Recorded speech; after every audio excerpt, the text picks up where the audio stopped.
আজকে আজকে যে পরিস্থিতি হয়েছে ক্যাম্পাসে, অ্যাটলিস্ট আপনারা যদি কেউ দেখতেন, বিশ্বাস করেন আপনারা সারা জীবনের জন্য এই ছাত্রলীগ জিনিসটাকে যে কি পরিমাণ ঘৃণা করতেন বা ভয় পাইতেন আপনারা জানেন না।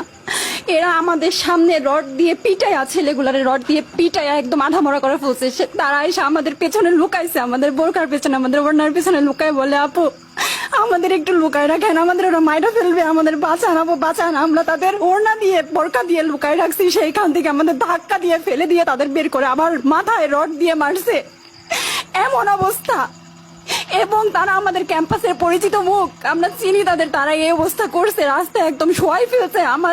আমাদের হলের মেয়েদের বুকে বড় বড় যে আসতো ইট, এই ইট গুলো বুকে ফেঁকে দিছে, মানে একদম পুরো বুকে লাগছে, এরকম জামা কাপড় ছিঁড়ে ফেলছে, এত বাজে অবস্থা। অথচ আমার ব্যাচমেট, আমরা যাদের সাথে ক্লাস করি, একসাথে বসি, আমি তাদের একটা কথা বলতে দেখি না এগুলো নিয়ে, একটা কথা না। এবং তাদের নিউজ ফিডে গেলে দেখবেন তারা এখন এগুলাই সাপোর্ট করে যাইতেছে।